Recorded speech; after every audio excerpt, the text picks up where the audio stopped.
Isang mapagpalang umaga sa ating lahat, mga kapatid ko kay Kristo. Mula sa The Solid Rock Morning Devotion, isang regalakan na muli tayo ay makapagbulay-bulay sa salita ng Panginoon sa umagang ito. Mga ilang minutong pagbubulay-bulay ng mga salita ng Panginoon upang papurihan, masambahin ang ating Panginoong Hesukristo. Ang ating pong pagbubulay-bulayan sa magandang umaga ng Biyernes ay matatagpuan sa Lucas Kapitulo 22, talatang 44. Ito ang sinasabi: dahil sa paghihirap ng kanyang kalooban, lalo siyang nanalangin ng taimtim at ang mga pawis niya ay parang dugo na tumutulo sa lupa. Pinagpala na po tayo sa pagkabasa at pagkarinig ng salita ng Panginoon. Saglit po tayong manalangin. Dakilang Diyos na mapagmahal, muli ay narito kami sa iyong harapan upang sambahin ka sa Espiritu at sa katotohanan. Maraming salamat, Panginoon, sa iyong pag-iingat mo sa aming pagtulog. Maraming salamat sa paggising mo sa umaga. Ngayong umaga, Panginoon. At sa umagang ito, Diyos, patuloy kong idinadalangin sa inyo ang aming mga kaibigan na may mga kasakit, mga karamdaman. Patuloy mo silang abutin at magalingin upang sila, O Diyos, ay magkaroon ng kalakasan at ibalik ang kanilang lakas na nawala dahil sa mga karamdaman. Amin din nilalapit sa inyo, O Diyos, ang aming mga kaibigan na magsisipasok sa kanilang mga trabaho.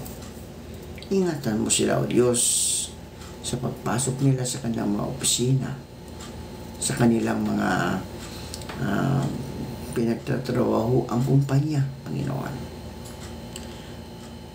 Amin din inilalapit sa inyo, O Diyos, ang aming mga kaibigan na naroon sa ibang bansa. Sila man ay nagtatrabaho o namamasyal. Ikaw, Diyos, ang mag-ingat sa kanila. Ilayo mo sila sa anumang kapahamakan. Tulungan mo sila, O Diyos, na kanilang maisip ang kanilang mga ginagawa, na sila, O Diyos, ay yung mga anak na patuloy na naglilingkod sa inyo. Dalangin ko rin, O Diyos, ang aming mga kaibigang mangingisda. Ingatan mo sila sa laot ng karagatan, tulad ng pag-iingat mo sa iyong mga apostol na naroon sa laot, na ang malakas na hangin ay kanilang naranasan at ito iyong pinahinto. Amin din inilalapit sa iyo, Panginoon, ang mga kaibigan namin na mga magsasaka.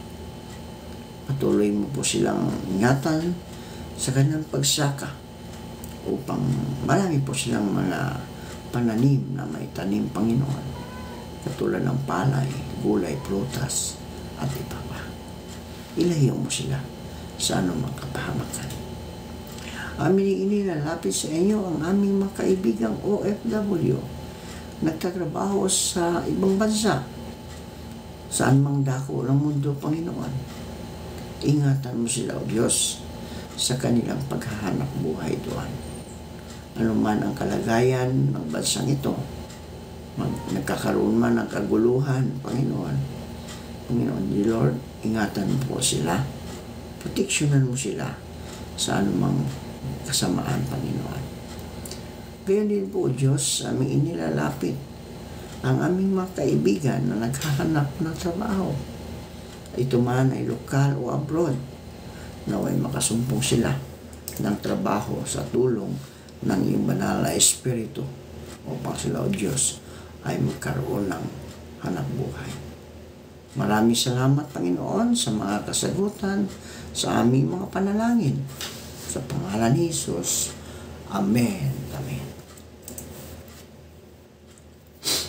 Paano mo masasabi, mga kaibigan, kung ang mga pagsubok sa atin ay para tulungan tayong maging mas mabuti o kung paraan ito ng pagbibigay babala ng Ama sa Langit na naliligaw tayo ng landas?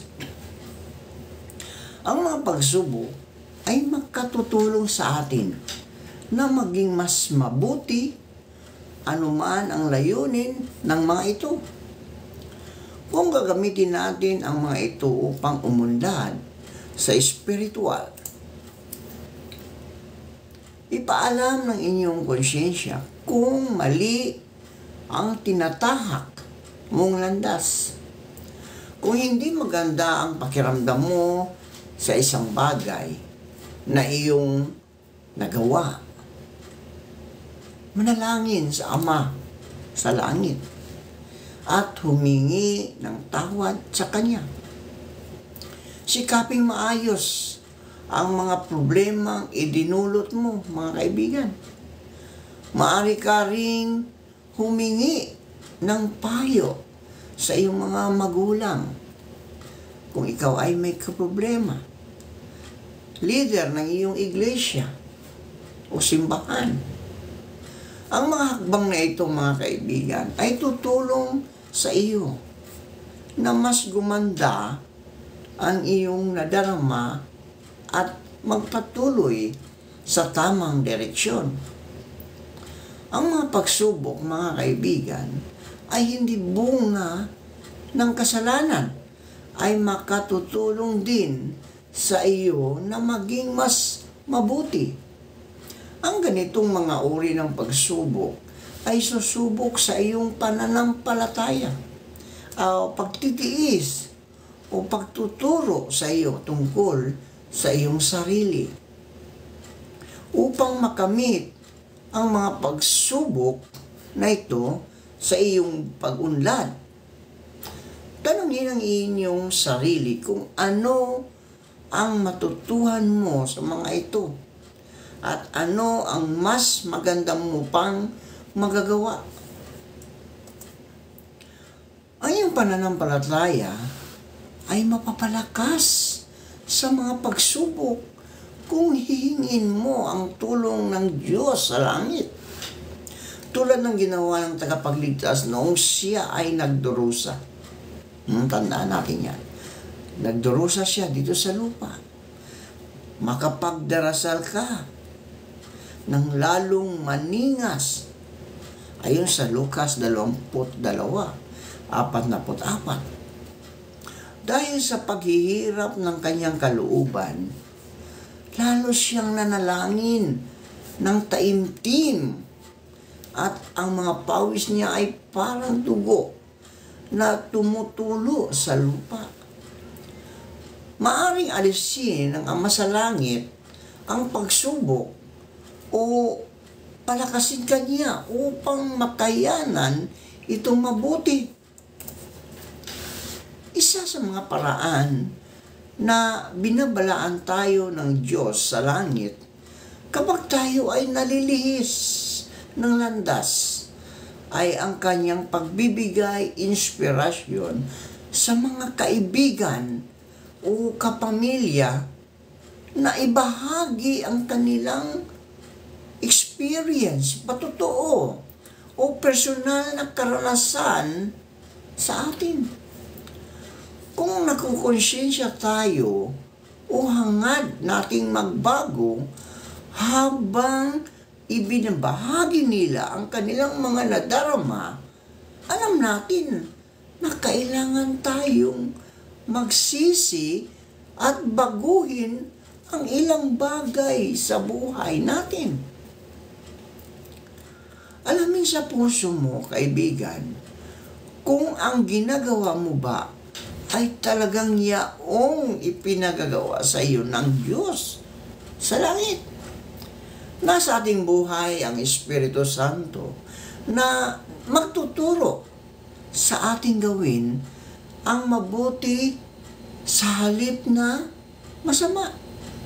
Kung hahanapin mo ang Diyos, kaibigan, at magtatanong, ipakikita sa iyo ng Espiritu Santo ang dapat mong gawin. Magturo man o magbababa ng ang pagsubok, pareho pa rin ang layunin. Ang tulungan kang umunlad at maging ganap kay Kristo Jesus kung kikilos ka ng may pananampalataya at pag-asa sa Panginoon. Nilayo ng Diyos sa langit, mga kaibigan, na lahat ng pagsubok ay maging mga karanasan magpapalakas at huhubog sa iyo na maging mas mabuting tao tayo. Ito ay depende na sa iyo, kaibigan. Alam natin na may ilang mahihirap na pagsubok na parang hindi natin makakayanan. Ngunit tutulungan tayo ng mga ito sa tamang panahon kung may pananampalataya tayo. Sinisikap nating maalaala sa tuwina ang sinasabi sa atin ng Panginoong Hesus. Hindi ko kayo iiwanan mag-isa. Ayun ang Panginoon. Sabi ng Panginoon, no? Hindi ko kayong iiwang mag-isa. Ako'y paparito sa inyo. Napakagandang pangako ng Panginoon sa atin, mga kaibigan. No? Hindi tayo iiwanang mag-isa. Siya ay paparito sa atin. Ayon sa Juan 14:18. Sa kaalamang ito, madadaig mo ang anumang pagsubok na naranasan natin ngayon. At lalakas tayo. Kung dama mo, kaibigan, na tila binabalaan ka ng Diyos sa langit na mali ang tinatahak mong landas, mananampalataya ka at makinig sa mga pahiwatig ng Espiritu Santo upang makahawak ka sa gabay na bakal. Mahal ka ng Diyos, kaibigan, at hangad niya palagi na maging pinakamabuti ka sa abot ng iyong makakaya. Habang tinutulungan ka, nais niyang pagtahak sa buhay mo. Dama ko na ang pinakamainam na paraan upang malaman ang layunin ng pagsubok ay ang pag-ayuno at pagdasal ng taimtim. Sikapin ding pag-isipan ito kung nadaig mo ang pagsubok. Magiging mas mabuti ka pa bang tao o ganon ka pa rin? Kung sa palagay mo, kaibigan, ay mas magiging mabuti ka at mas magiging maligaya ka kapag nalampasan mo ang mga pagsubok, ibig sabihin, nasa tamang landas ka, kaibigan. Dapat nating basahin ang ating mga banal na kasulatan at manalangin sa araw-araw, at kung ginagawa natin ang mga bagay na ito at nakaayon sa Espiritu, ipaalam sa atin ng Diyos ang dapat nating piliin at hindi dapat piliin. Kung sa palagay mo, kaibigan, ang tinatahak mong landas ay hindi ang pinili ng Diyos sa langit para sa iyo, lisanin mo ito. Laging manatili sa makipot at makitid na landas. Tayo po ay manalangin. Marami pong salamat, Panginoon, sa mga salita na aming napagbubulay-bulayan ngayong umaga. Ang tamang landas, Panginoon, ay Ikaw, ang aming sentro ng aming buhay upang kami, O Diyos, ay magkaroon ng buhay na walang hanggan. Salamat, Panginoon, sa lahat ng nakikinig. Pagpalain mo po sila, Panginoon, at ilayo sa anumang kapahamakan. Anuman ang kanilang problema man ito sa financial, sa pera, emotional, o Panginoon, Ikaw ang siyang mag-provide sa kanila ng kanilang mga pangangailangan. Ilayo mo ang mga kaibigan namin ito sa anumang kapahamakan. Bagkus, tulungan mo sila, O Diyos, na makaahon anuman ang kanilang kinalalagyan. Panginoon Hesus, sa umagang ito, tulad ng mga alagad mo, nagpapasalamat po kami sa inyong pagtitiwala at pagtawag sa amin para maglingkod sa iyo kahit hindi kami karapat-dapat. Makakaasa po kayo na hindi po namin sasayangin ang magandang pagkakataon na ibinibigay ninyo sa amin. Amen at amen.